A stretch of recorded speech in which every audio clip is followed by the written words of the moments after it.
Hi friends, welcome to my channel education all rounder. ఈరోజు మనం ఒక నోటిఫికేషన్ గురించి తెలుసుకుందామండి. అదే ఎస్ఓ నోటిఫికేషన్. ఎస్ఓ అంటే స్పెషలిస్ట్ ఆఫీసర్స్ అండి. ఐబీపీఎస్ వాళ్ళు రిక్రూట్ చేసుకుంటున్నారు 2021 to 2022.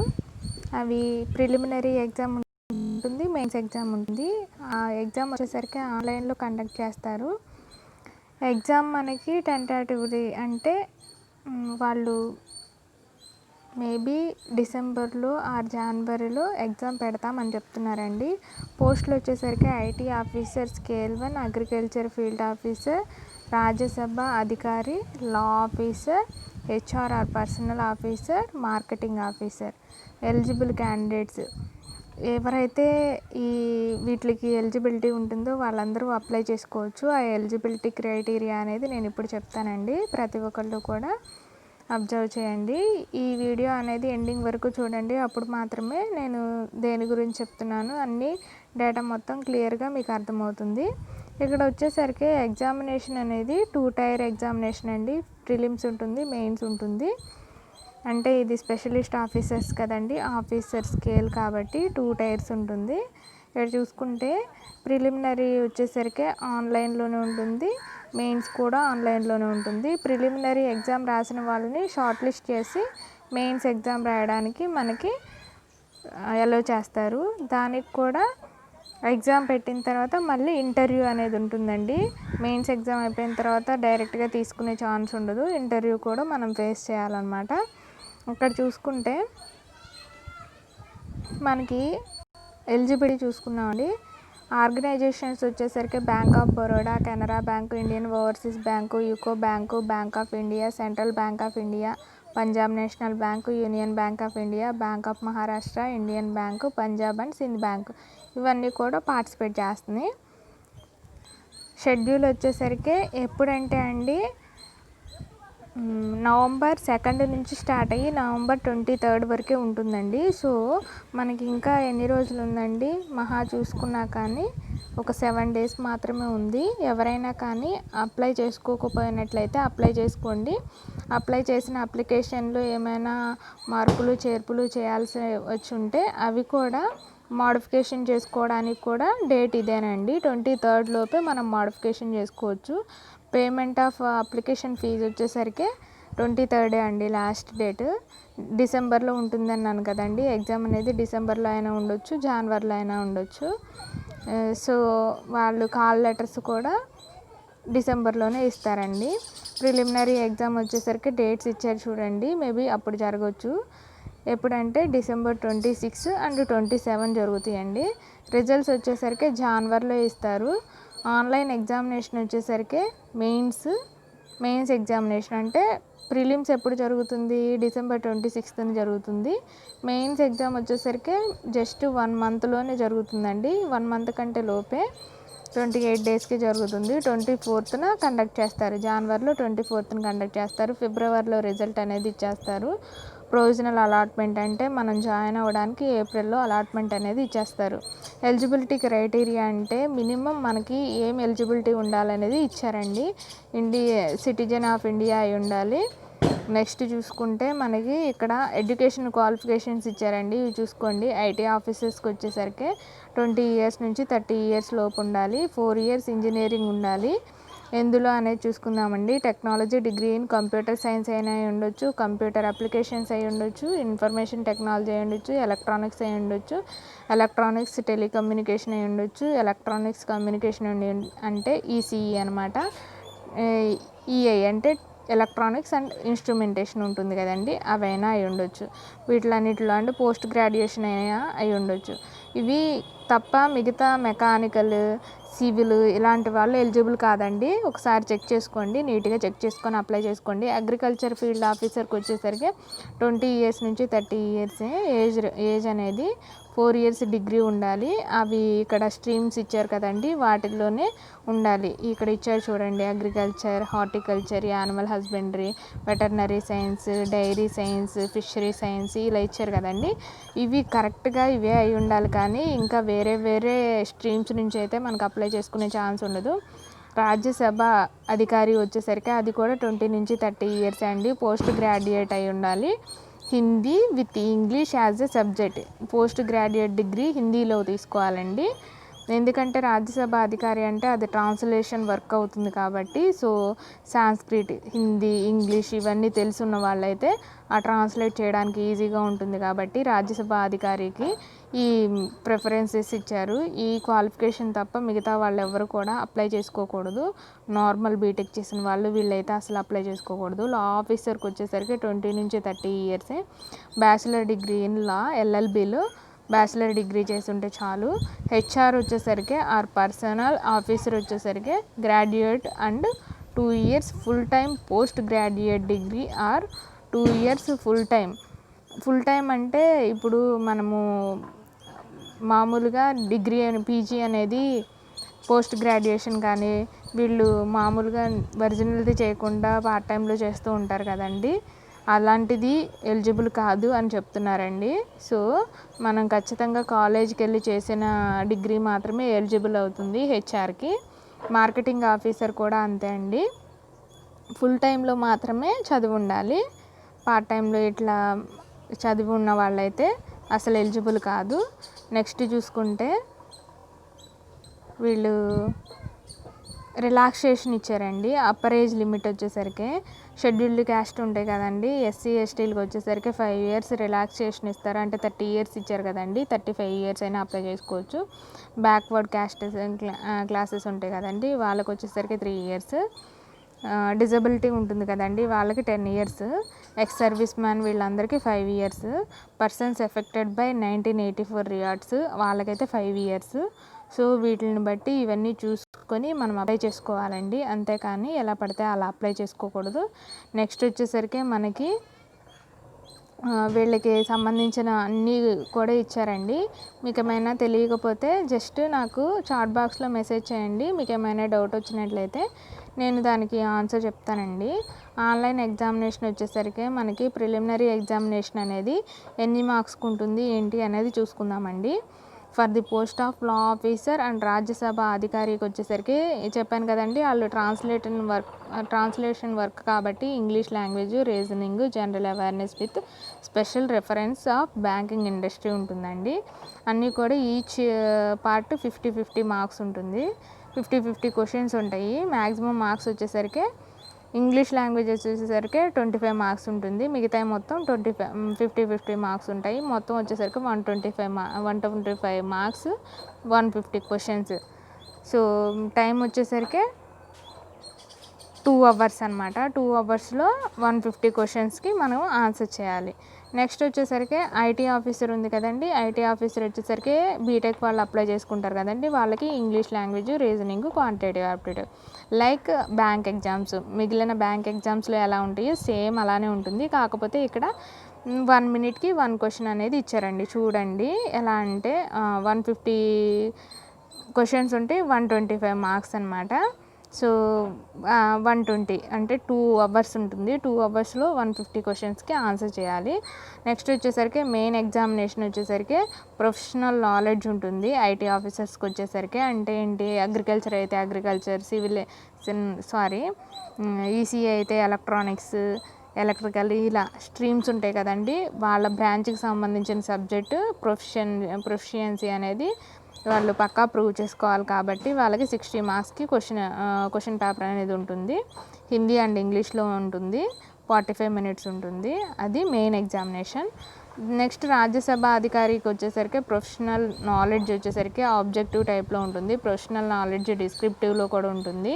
2 క్వశ్చన్స్ ఇస్తారు. అవి మార్క్స్ వచ్చేసరికి 60 మార్క్స్. ఇంగ్లీష్ అండ్ హిందీ లాంగ్వేజ్లో ఉంటుంది. 1 అవర్ ఉంటుంది వాళ్ళకైతే 45 మినిట్స్. ఐటీ ఆఫీసర్స్కి 45 మినిట్స్, రాజ్యసభ అధికారికి వచ్చేసరికి 60 మినిట్స్. నెక్స్ట్ చూసుకుంటే మన పెనాల్టీ ఉంటుందండి. అంటే 0.25 మార్క్స్ మనకి డిడక్ట్ అవుతాయండి. అంటే నెగిటివ్ మార్క్స్ ఉన్నాయి కాబట్టి చాలా జాగ్రత్తగా అప్లై చేయాలి.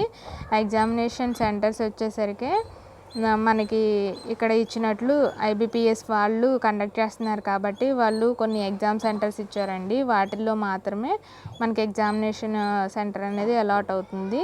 సో ఎక్కడ మనకి ఎగ్జామినేషన్ సెంటర్ ఇస్తారో అక్కడికి వెళ్ళి రాయాలన్నమాట.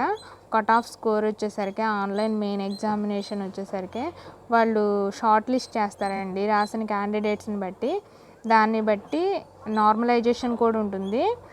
సో దాన్ని బట్టి మనం షార్ట్ లిస్ట్ చేయడం జరుగుతుంది. నెక్స్ట్ చూసుకుంటే ఇంటర్వ్యూ కూడా ఉంటుందని చెప్పాను కదండి. ప్రిలిమ్స్ మెయిన్స్ అయిపోయిన తర్వాత ఇంటర్వ్యూ కూడా ఉంటుంది. ఇంటర్వ్యూ కండక్ట్ చేస్తారు. తర్వాత మనం చూసుకున్నట్లయితే ఐడెంటిటీ కార్డ్స్ ఉంటాయి, ఐడెంటిటీ వెరిఫికేషన్ ఉంటుంది కదండి, డాక్యుమెంట్స్ ఉంటాయి.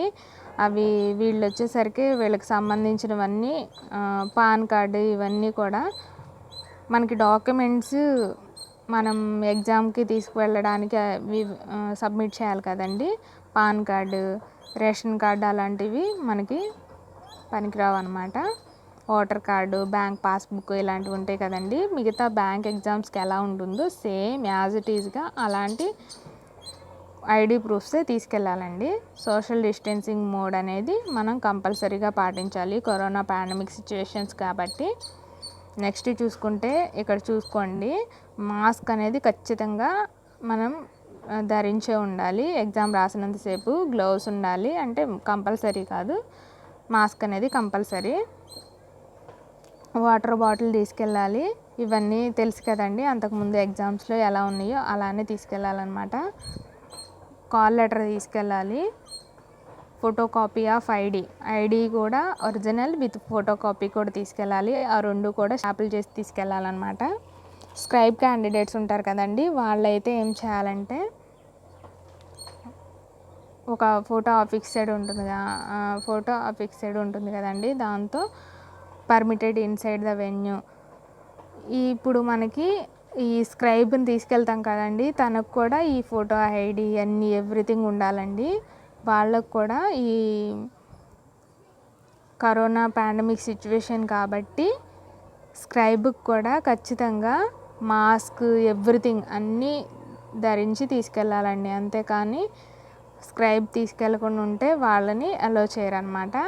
క్యాండిడేట్ రిజిస్ట్రేషన్ వచ్చేసరికి candidate registration will be done through photo capture చేస్తారు కదండి, అంటే ఆన్లైన్లోనే అంతా ఎవ్రీథింగ్ మనల్ని టచ్ చేయకుండా ఎవ్రీథింగ్ రిజిస్ట్రేషన్ కూడా వాళ్ళు క్యాప్చర్ ద్వారానే తీసుకుంటారు. అంటే ఎగ్జామ్ సెంటర్లో photograph will be taken while candidate is standing. నుంచున్నప్పుడు ఫోటో అనేది తీసుకుంటారు. Seat number will be given to క్యాండిడేట్కి సీట్ నెంబర్ కూడా వాళ్ళు అలౌట్ చేస్తారు. Rough sheet, call letter and ID proof management. వాళ్ళు రఫ్ షీట్ ఇస్తారండి.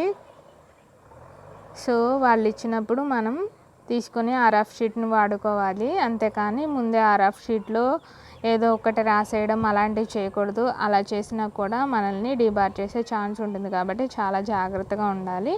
మళ్ళీ మనం ఆ రఫ్ షీట్స్ అనేవి ల్యాబ్లో ఎగ్జామ్ అయిపోయిన తర్వాత ల్యాబ్లో నుంచి వచ్చేసేటప్పుడు ఒక లెటర్ బాక్స్ ఉంటుంది, ఆ కాల్ లెటర్ బాక్స్లో మనం చేసి వచ్చేయాలి.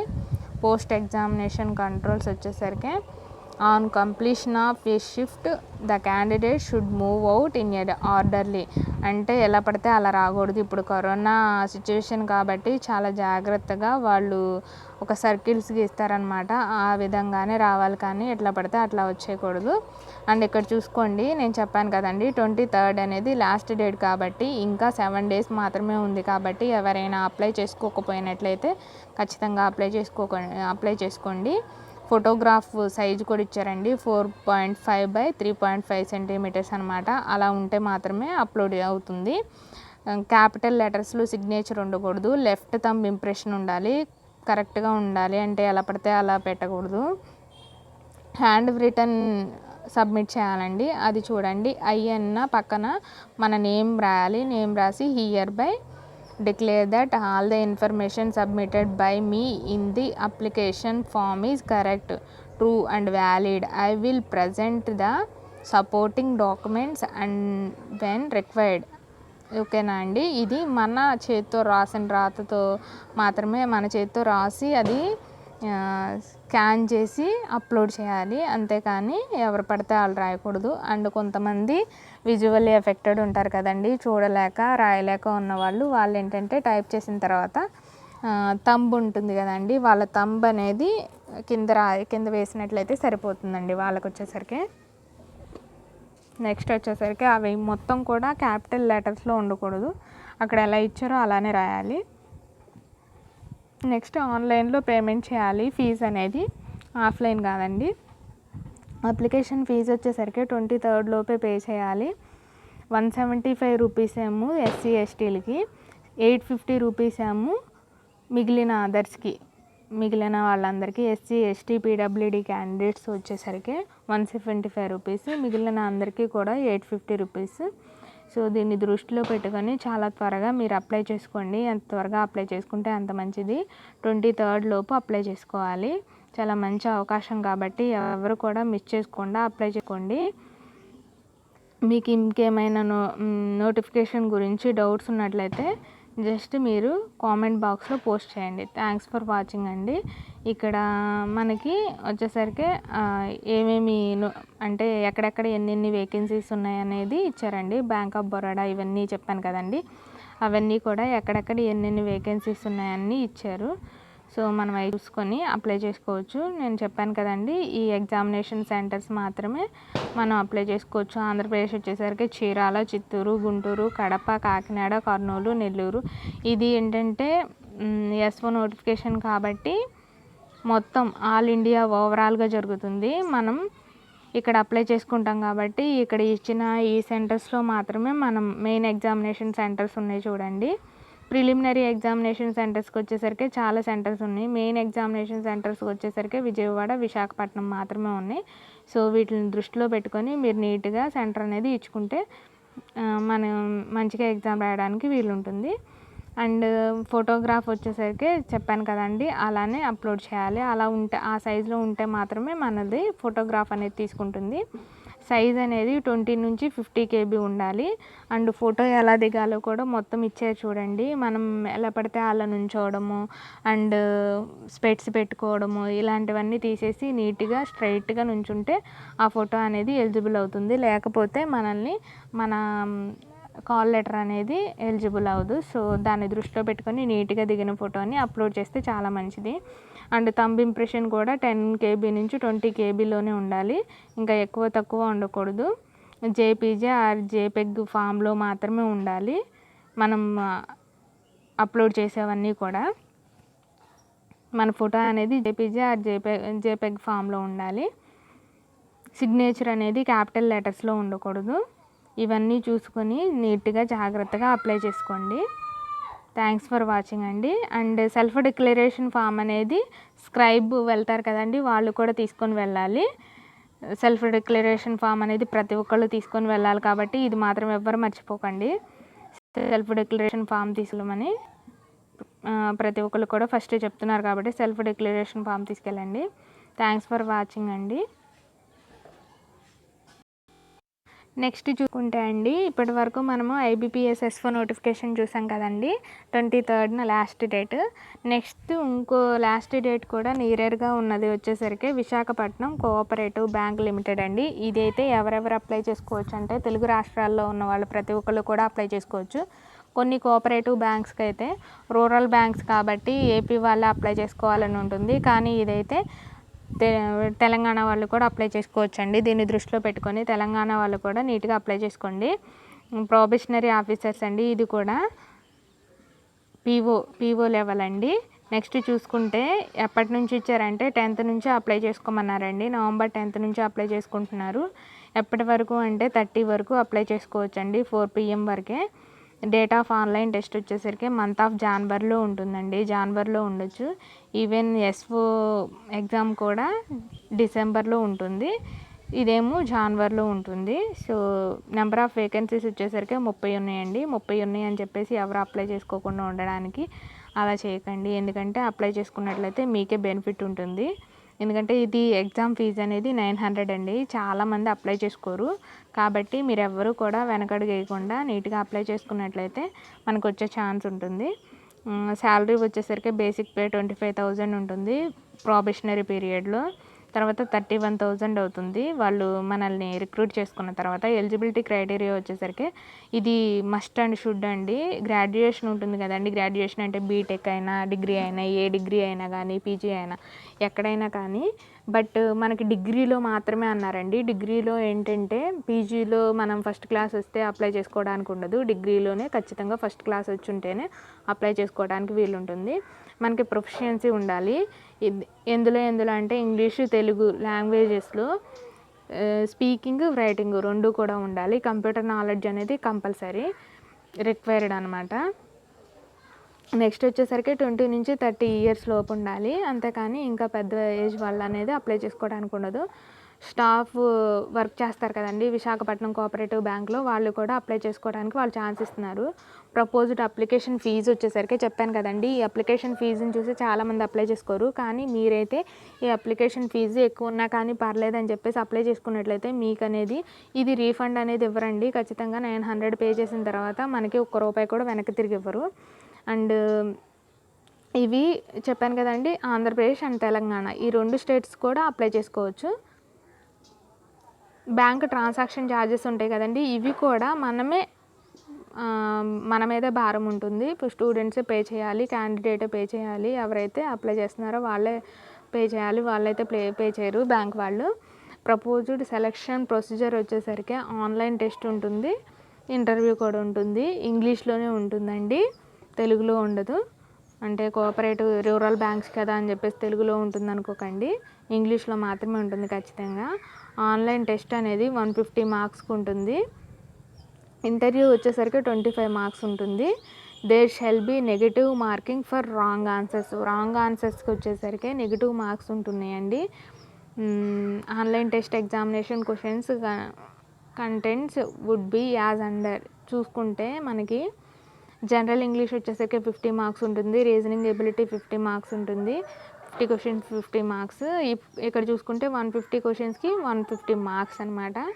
అండ్ 150 మినిట్స్, అంటే యావరేజ్ టైం వచ్చేసరికి 1 క్వశ్చన్కి 1 మినిట్ పడుతుంది. చాలా బెటర్ కదండి. సో 5 ఆల్టర్నేటివ్స్ ఉంటాయి, ABCDE అలా ఉంటాయి. 5 ఆల్టర్నేటివ్స్ ఉంటాయి అని చెప్పేసి నీట్గా ఇచ్చారండి. పెనాల్టీ ఉంటుంది, అంటే నెగిటివ్ మార్క్స్ ఉంటాయి. 1/4 ఉంటుంది, అంటే 0.25 మార్క్స్ డిడక్ట్ చేస్తారనమాట. 2 స్టేజెస్లో ఉంటుంది. ఇండివిజువల్ టెస్టులు ఉన్నాయి కదండి, అంటే 3 పార్ట్స్ ఉన్నాయి కదా, 3 పార్ట్స్లో కూడా మనకి కట్ ఆఫ్ అనేది రావాలి. సెక్షనల్ కట్ ఆఫ్ రావాలి అండ్ ఓవరాల్ కట్ ఆఫ్ కూడా రావాలి. దాన్ని బట్టి మనల్ని సెలెక్ట్ చేసుకోవడం జరుగుతుంది. నెక్స్ట్ వచ్చేసరికి మనకి 30 పోస్టులు ఉన్నాయి కాబట్టి 120 మెంబర్స్ని సెలెక్ట్ చేసుకోవడం జరుగుతుంది ప్రిలిమినరీ ఎగ్జామినేషన్లో.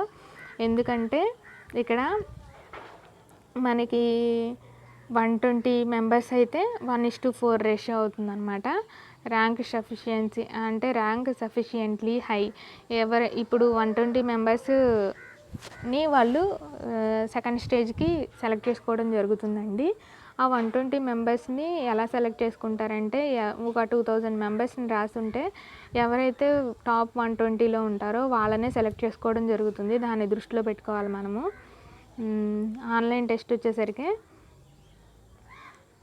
ఎగ్జాక్ట్ డేట్ అయితే ఇవ్వలేదండి మనకి, అది మనకి వెబ్సైట్లో చూసుకోవచ్చు. జనవరి మంత్లో కండక్ట్ చేస్తామని చెప్తున్నారు. ఎగ్జాక్ట్ డేట్ కోసం అయితే మనం వెబ్సైట్ని చెక్ చేసుకుంటూ ఉండాలి. సెంటర్స్ వచ్చేసరికి విశాఖపట్నం, విజయవాడ, హైదరాబాద్, కర్నూలు. ఇవి కూడా ఖచ్చితంగా ఇవే ఇస్తామని చెప్పడం లేదండి. వాళ్ళైతే ఏమంటున్నారంటే మేబీ ఎక్కువ మంది రాసినట్లయితే దూరం అంటే విజయవాడ, హైదరాబాద్లో చాలా తక్కువ మంది అప్లై చేసినట్లయితే వాళ్ళకి విజయవాడ సెంటర్ ఇచ్చే ఛాన్స్ కూడా ఉంటుందండి. సో అప్లై చేసిన పిల్లల్ని బట్టి వాళ్ళు సెంటర్స్ అనేవి ఎక్కువ తక్కువ చేయడం అనేది జరుగుతుంది. COVID-19 ప్రికాషన్స్ తీసుకోవాలండి ఖచ్చితంగా కూడా. మన ప్రికాషన్స్ అనేవి మనమే తీసుకోవాలి, మన ఓన్ రిస్క్ అనేది మనమే తీసుకోవాలి. వాళ్ళైతే అది బేర్ చేయరు.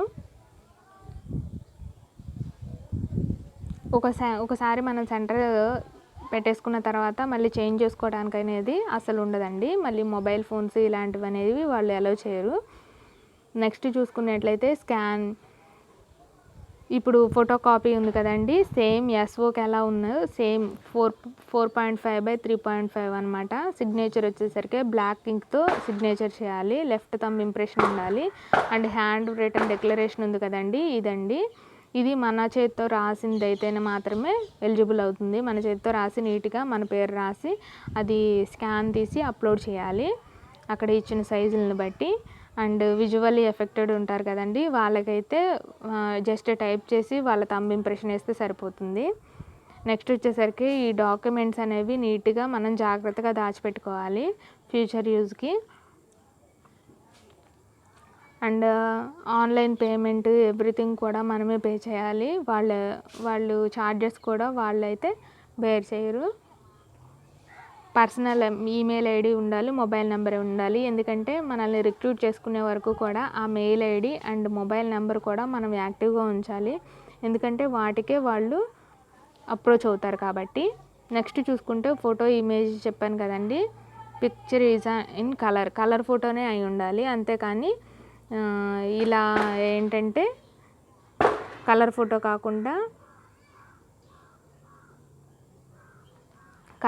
కాకుండా బ్లాక్ అండ్ వైట్ ఫోటో ఇలాంటివి అయితే వాళ్ళు ఎలిజిబుల్ కాదని చెప్తున్నారు. సైజ్ ఫైల్ అనేది 20 నుంచి 50 KB ఉండాలి. మోర్ దాన్ 50 KB ఉండాలన్నమాట. అంటే ఏంటి, మోర్ దాన్ 50 KB ఉండకూడదు, not more than 50 KB. Next చూసుకున్నట్టయితే ఇవి మొత్తం కూడా మనకి ఎంత సైజు ఉండాలి అనేది ఎవ్రీథింగ్ అన్నీ కూడా ఇచ్చారండి. వెరిఫికేషన్ ఆఫ్ క్రెడెన్షియల్స్ వచ్చేసరికి candidates who qualify for interview will be subjected to verification of credentials such as verification of original certificates అనేవి మనం అక్కడ సబ్మిట్ చేయాలండి ప్రతి ఒక్కటి కూడా. అపాయింట్మెంట్ వచ్చేసరికి మెరిట్ బేస్డ్ మీద అపాయింట్మెంట్ ఇస్తారండి. అంటే ఏంటి, ఎగ్జామ్ రాసిన తర్వాత మనకి ఇంటర్వ్యూ ఉంటుంది కదండి, దాన్ని బట్టి మనకి మెరిట్ బేస్డ్ మీద అపాయింట్మెంట్ ఇచ్చేది అనేది ఉంటుంది. నెక్స్ట్ వచ్చేసరికి మనం 3 years అనేది వాళ్ళకి సర్వ్ చేయాలి బ్యాంకుకి ఖచ్చితంగా. కాంట్రాక్ట్ బాండ్ ఉంది, 3 years వరకు ఖచ్చితంగా మనము సర్వ్ చేయాలి. 3 years లోపు మనం వచ్చేస్తామంటే వాళ్ళకి కొంత లయబిలిటీస్ ఉంటాయి, అంటే మనీ పే చేసి రావడం అలాంటివి అనేది జరుగుతుంది. స్పెషల్ ఇన్స్ట్రక్షన్స్ వచ్చేసరికి candidates have to submit the online test or examination call letter at the time of online ఎగ్జామినేషన్కి వెళ్ళేటప్పుడు మనం కాల్ లెటర్ అనేది సబ్మిట్ చేయాలండి. అండ్ పాన్ కార్డు ఇలాంటివి అనేది తీసుకెళ్ళాలండి.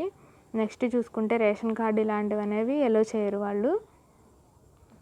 చెప్పాను కదండి, ఈ ఎగ్జామ్కి మనకి 900 ఫీజు కాబట్టి ఎవరు కూడా అప్లై చేయడానికి వెనకాడతారు. మీరు మాత్రం వెనకాడకండి. అంటే 900 అనేది మీకు ప్రాబ్లం అయినట్లయితే ఆలోచించండి, కానీ 900 అనేది ప్రాబ్లం అవ్వకపోయినట్లయితే ఆలోచించకుండా అప్లై చేసేయండి. ఇది మంచి ఆపర్చునిటీ. సో మెయిన్స్ లేదు కాబట్టి, జస్ట్ ప్రిలిమ్సే కాబట్టి ఈజీగా మనం క్వాలిఫై అయ్యే ఛాన్స్ ఉంది. ఇంటర్వ్యూ కూడా ఉంది. అండ్ 150 మార్క్స్, 150 minutes, 150 క్వశ్చన్స్ కాబట్టి కొంచెం బెటర్గానే ఉంటుంది పేపర్ అనేది. ఎవరు కూడా ఆలోచించకుండా నీట్గా అప్లై చేసుకోండి. మీరు కనుక నా ఛానల్ని ఫస్ట్ టైం చూస్తున్నట్లయితే సబ్స్క్రైబ్ చేసుకోండి. మీకు ఏమైనా డౌట్స్ ఉన్నట్లయితే కామెంట్ బాక్స్లో పోస్ట్ చేయండి. అండ్ మీకు కనుక ఏవైనా ఇలాంటివి బ్యాంకింగ్కి సంబంధించినవి కానీ, జీకేకి సంబంధించినవి కానీ, యాప్టిట్యూడ్, రీజనింగ్ ఇలాంటివి ఏమైనా వీడియోలు కావాలంటే, అంటే సిలాగిజమ్స్ అండ్ ఏవైనా కానీ సపరేట్గా కావాలని అంటే కింద కామెంట్ బాక్స్లో పోస్ట్ చేయండి. ఏవైనా ఇంప్రూవ్మెంట్ కావాలన్నా కానీ, నా వే ఆఫ్ టీచింగ్ కానీ, ఇంకా ఏమైనా ఇంప్రూవ్ అవ్వాలన్నా కానీ మీరు జస్ట్ కింద కామెంట్ బాక్స్లో పోస్ట్ చేసినట్లయితే నేను ఇంప్రూవ్ చేసుకొని మీకు నచ్చినట్లు టీచ్ చేయడానికి జరుగుతుంది. సో ఈ వీటిని బట్టి ఏమైనా కానీ డౌట్స్ ఉన్నా కానీ కింద కామెంట్ బాక్స్లో పోస్ట్ చేయడం మాత్రం మర్చిపోకండి. మీరు ఇప్పటి వరకు చూసినందుకు థ్యాంక్స్ అండి. Thanks for watching. Please subscribe my channel.